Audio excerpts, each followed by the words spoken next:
right, looks like we are live. Looks like we are good to go. Let me just check and make sure. All right, audio looks like it's good. If you hear some noise in the background, forgive me. I am doing laundry. I have shit to do. But okay. Just realized I have this divided by 2 and not 3. Cool. All right. So I said, didn't know if I was going to do a live stream today during the morning, just because, at least in recent history, from the way I personally look at the chart, Fridays have been uneventful for me, and usually leading up into the weekend, and then usually after like the weekly closes Sunday night or Monday, some bullshit happens. But we actually did get some interesting activity, and so I actually made a new lower low. This daily candle actually engulfed the body of the previous daily candle, which was some buying going on, and then this completely went above it and then closed below it. So completely engulfed that and broke this low. So I tweeted out there were some points. Actually, let me pop the chat out real quick just so I can see the chat. Cool. So I said there were some points that I wanted to discuss that were noteworthy. First, if you're familiar with the idea of liquidity, this is not the video to explain it to you. Crypto Cred has some good videos on like stop runs, swing failure points, liquidity, basically a pretty good course or a pretty good lesson on all of that. I'm going to assume you know about liquidity, you understand stop runs, you understand the rationale behind them and why market makers, or really the market in general, will want to push into areas of liquidity. But I will try and explain, if you don't know, some parts as I talk about them. But yes. So, I guess first, I actually use this one line the whole way to illustrate my point. First is the low of 2 days ago, whatever this candle was, the 8th. So let's zoom into the 4 hour. So we marked the low of the 8th. This was the low. If you think there were stops below here, which there might have been, and you're looking to go long off a wick below this level, right? The market traded below this level about, over $100 lower, but then eventually closed above. You might be looking to go long with a stop under that wick. That makes sense purely off of just price. If you're not taking into the context, or you're not taking the broader market into context, and you're just looking to maybe attack this broken support. This is not a wrong trade. I think there are better trades to be made. This is a pretty loose stop, but again, you're not wrong. Maybe you want to put it here at that low, and then you can tighten your stop a little bit, get it to just under 2%. There are better trades to be made, but I think if you want to make this one, you wouldn't be wrong. I personally wouldn't make it. I'm not a financial advisor, but I definitely wouldn't recommend making it, right? The reason for that is because of the volume. Let's see if we can just look at the volume. And let's see if we can look at this on like lower time frames. Yes, it's good. All right. Excuse me. So, stop runs. The whole point of a stop run is to gain liquidity so you can go in the other direction, right? If the market wants to go higher, first it needs to push lower, right? Because when it pushes lower, there are long stops under here. That means people who went long, people who bought, are looking to cut their losses below this line, right? When you close a long position, you are selling. So when you are selling, you're selling to somebody. I think that's like a fundamental thing people implicitly get, but really don't think about that often. Whenever you hit buy, somebody is selling. And you should ask yourself, why are they selling this to me? Whenever you sell, somebody else is buying. You should ask yourself, why is this person buying it from me? Because just like you have a reason, they have a reason, right? So when you're long and you have short stops under here or long stops under here, they are sell orders. You are selling your Bitcoin to somebody. They are buying it for a reason. So the whole point of a stop run is to trigger a whole bunch of sell orders to gain a whole bunch of Bitcoin that people are selling to you via their stop losses, or breakout traders as well who are looking to go short at a break of this level, right? That's more selling, because if you're going short, you're selling. So the whole point is you want a whole bunch of people selling to you below this level where it's cheap, and then push price up quickly, right? I don't think you should consider this a swing failure point or a stop run because of the volume. When you see the market push lower, when it's executing a stop run, when it's trying to get people to sell to the market, and I'm using the market as this very abstract entity, just bear with me, but understand, if you, again, go do your own research on like market behaviors, big money, smart money, market makers, what are you going to call them? But the whole point of it is the market's going to push lower on low volume, right? Because it's not actually trying to make price go lower. It wants to take price just low enough to trigger the stops, but ultimately it wants price to go up. That's the whole reason it's even coming down here, is so it can get more before the market goes back up, right? So it's not genuine selling that's occurring on stop runs. It's selling just enough to trade below the range to grab some more Bitcoin to go up. This volume is significant and it mimics volume from other selling that we can look back, and that's the fortunate part about TA. You can look back to the left side of your chart to compare it to the right side, and we can look back and see, wow, we've had similar levels of selling, and all of that selling was very genuine. They weren't stop runs. The market didn't rapidly move away after this type of selling occurred. And so when you see it happening again with large candle spreads, I mean, this candle on the 1 hour is longer than anything else that you see as far as bull volume or buying candles in view. So this is a very long spread candle with good volume, and then even more selling that occurred on more volume and the lower wicks are not that long. They don't indicate, wow, a lot of buying came in, right? The wicks are less than, ideally you want your wicks to be at least 2 times larger than the body of the candle, and that's just not the case here. And so that trade earlier when I was saying maybe you could go long at a retest of this level and then, try and put your stop under here, I wouldn't advise that, just because the volume that occurred on the sell-off was so dominant, and then this little pullback right here happened on this piss poor volume, right? And I could be wrong. The market could literally shoot up $1,000 right now, but unless you see the volume to match that, you have no reason to believe that it's legitimate, right? So you see this small up move and you're going like, oh wow, maybe you're looking on the 4 hour and you're like, oh wow, market closed above this line. That's a SFP, swing failure point, a stop run, whatever. But I mean, when you go in here and you're looking at the buy volume, the actual candles that made it close above this line, you're like, oh wow, this is pitiful. All the volume happened on the selling. So again, wouldn't believe that. Wouldn't go long. But I would take note of if we consolidate here, because if we consolidate here,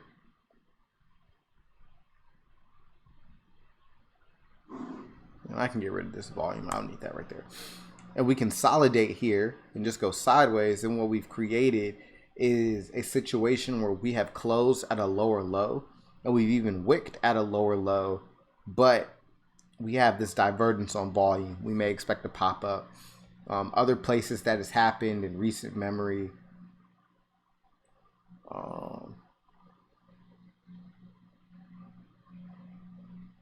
I think it happened on the daily chart over here somewhere. I don't know if it was, I think it was this low. Hold on. I gotta find it because this is a very good thing for you to look for. Very important. Here. Here. If you ever see this type of low, but you have this situation, look at that candle. You could have went long at the close of this, or really at this little relief rally here, whatever. You saw this pop up. It was huge. And actually, this marked the lowest point in this whole range, right? And it created a bullish order block here that you could have went to go long here, but that's another lesson.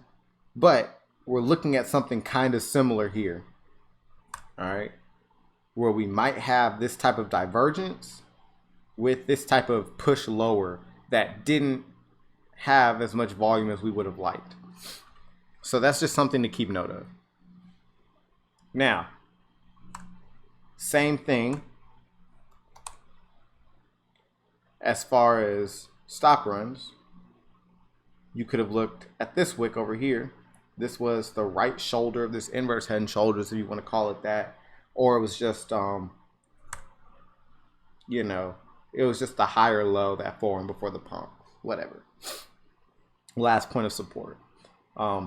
Ideally, you want to buy at last points of support. So right here, this area, this range is where you would want to buy at if the market should trade back here, right? Which is currently where we're at. But at the same time, I don't want to buy or try and go long in a bull market.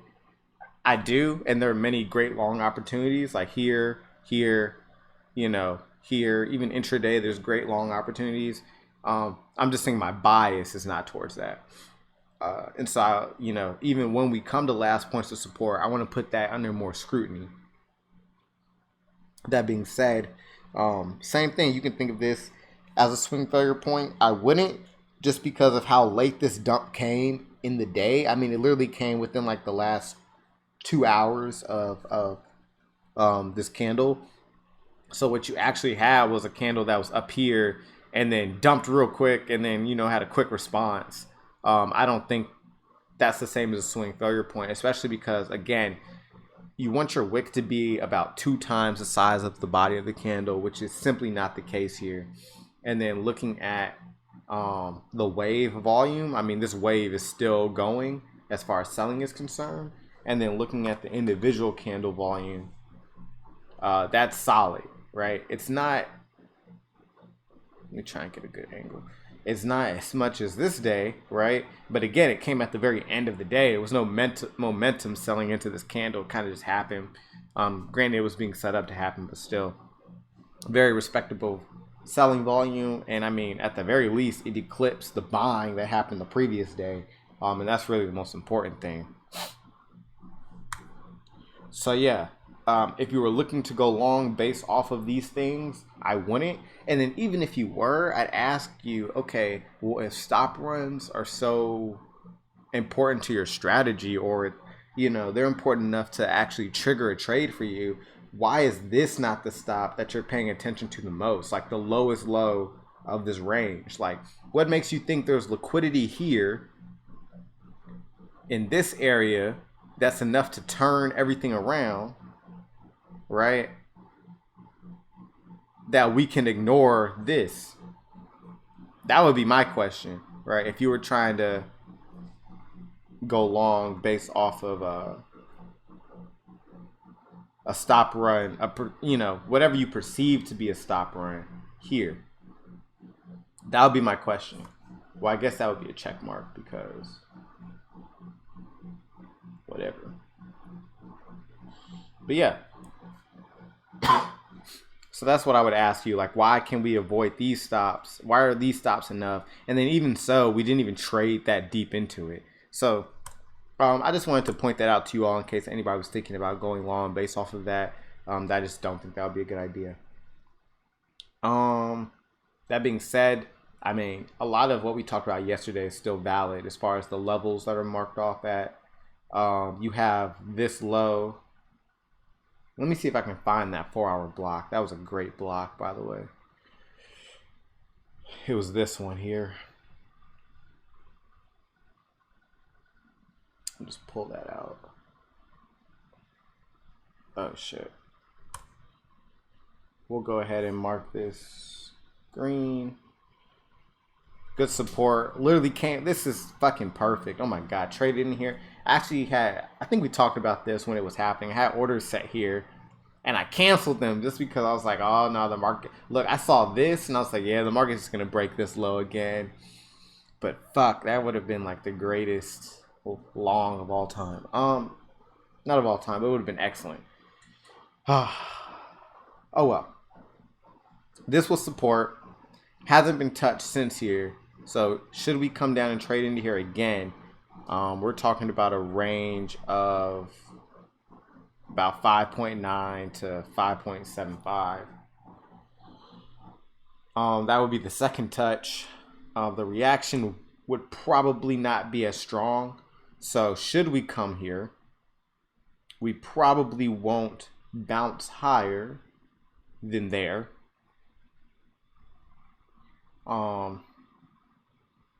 Yeah, that's the support that I would recommend looking at. But granted, there's a whole bunch of supports here, because this was a very like accumulation range. You can draw lines all over this place, which we did yesterday. And if you want to see those, you can go back to another video. Let's see. And then there is this level, this daily level that we have marked off here. I guess we'll do this blue because I keep my blue levels daily. Upper wick and body of the candle because that's where the selling happened. Feel free to take the lower wick if you really want to. I don't care. Yeah, whatever. We'll just do the body for now, just because I like how cleanly it kind of cuts off. You know, we just wicked in this area. But yeah, so I mean, this is our range for the most part. It is, you know, about $1,000-ish, $800-ish range, depending on where you want to pull it from top to bottom, about $1,200. So I mean, that's the range for the most part. There's a whole bunch of intermediate support and resistance levels within here that I don't really want to mark out. You can fib this out if you want to. So maybe if you did this, you know, you got the 88.6, which you just tapped. 71, not a fib level, but again, the level I told you all is a good level. Mark it out. 61.8 aligns cleanly with this level, which is why I think a lot of people are looking to take this short, right? And people who are, I think they're totally right in doing so because it's just so low risk. Like you can literally take a trade here right at the 61.8 and still have less than a 3% stop. You can have less than a 2% stop put above this wick, which will also be above this broken support. This level is just so well protected, it makes sense. And if you get stopped out, you're not even mad because the stop was minimal. People are trying to buy within this range. I don't quite understand. I suppose if you wanted to buy the 88.6, I could get that, but only in really like a bull market. Any move that retraces 88.6, almost 90% of the move in a bear market is probably just going down, right? I can't think that this is a pullback before bullish continuation, because we've been making lower highs, lower high, lower high, lower high, lower high. So that's the logic behind that. If you're looking to go short, right, because you missed a short opportunity, let's see if you missed it here. Oh, almost had a 50% touch. Didn't quite get it. I suppose if you did that Yeah, didn't quite touch it. Let's see. Here. So this is where you had the support. You see how these two candles were held up. We'll draw a wick here, or not a wick, but we'll draw from the wicks here. Support. You can even zoom into the 1 hour. No really sideways movement. That's kind of annoying.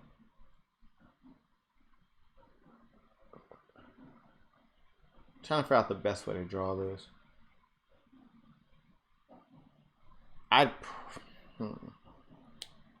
I'd grab this level too, just because it was resistance.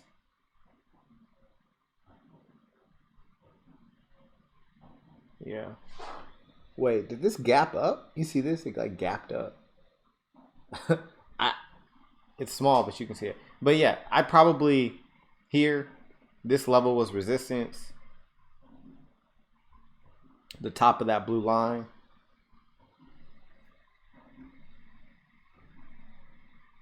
Oh shit. SR flip. It was resistance here, broke it, flipped it to support. This level popped up again, wick down to it. Couldn't push up. Made a swing high here, lower high over here, dumped viciously once we cross this level. Another thing that you want to look for, right? When important levels break, they should be major.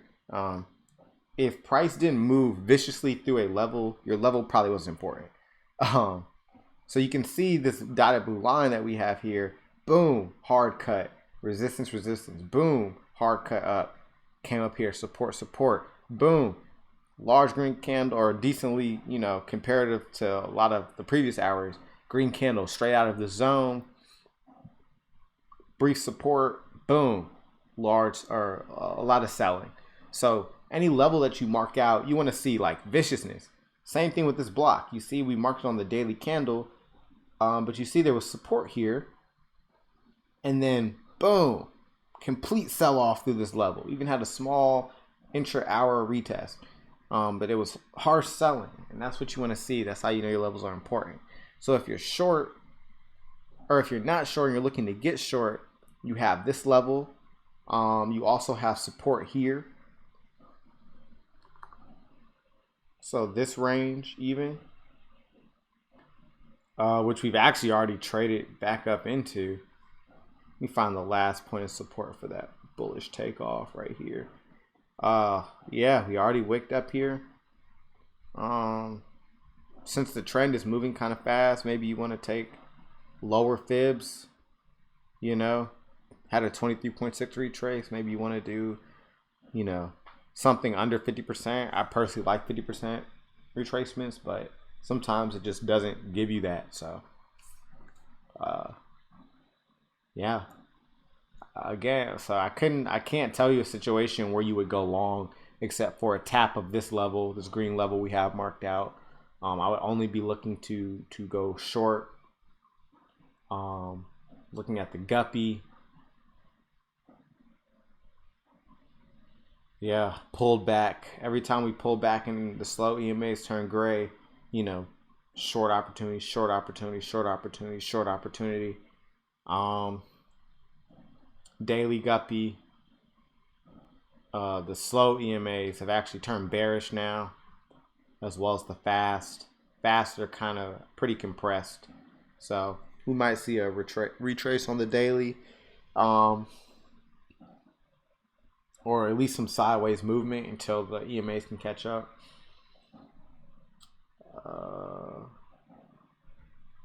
See, the daily B band is curved down. 4-hour B band was squeezing. Dump rejected the median. You can see during the down moves, we're kind of always rejecting the median.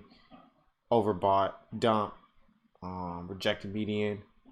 B band's looking like they're about to squeeze a little bit, so. And this bottom band's actually holding. It didn't decompress, I guess, when we dumped. So this actually might hold, and we might actually come up here. So that's something to consider. Let's see.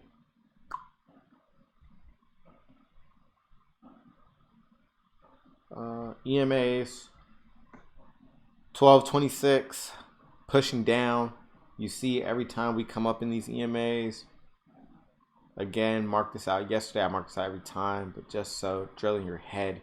Every time we come inside these EMAs, they're great areas to short, right? Every time we trade in here. And as soon as we have a deviation of that, then we start going like, okay, where's the buying coming? Where's the selling going, you know? But until that happens, we can't really say, oh, bears are taking over, or bulls are taking over, or oh, bears are getting exhausted, because I mean the EMAs are, you know, consistently, faithfully pushing price down. And until that proves us otherwise, you know, still got to look bearish. Of course, had the bear cross here on the 12-hour. Those are also coming down. We actually haven't had a retest of the 12-hour 1226 EMAs. This was the closest one. Didn't quite touch it. Daily cross bearish, of course, and we haven't touched it at all. So things to consider, things to look at. And I guess the last thing we'll talk about, just because we talked about so much yesterday, don't really have much more to hash over because not that much happened. Again, looking at the weekly closes, candle closes, we do this exercise often, so you already know what I'm about to do. That's your high. It's your lower high. Lower high. Mind you, we're on the weekly time frame. Candle closes, where the market is done trading for that period. Lower high. Set the low after the top. Lower low. Lower low. Lower low. Breaks it every time. And alas, I don't really know how to draw this shit. Whatever. And alas, we are here looking at the previous weekly close. Magnet mode tells us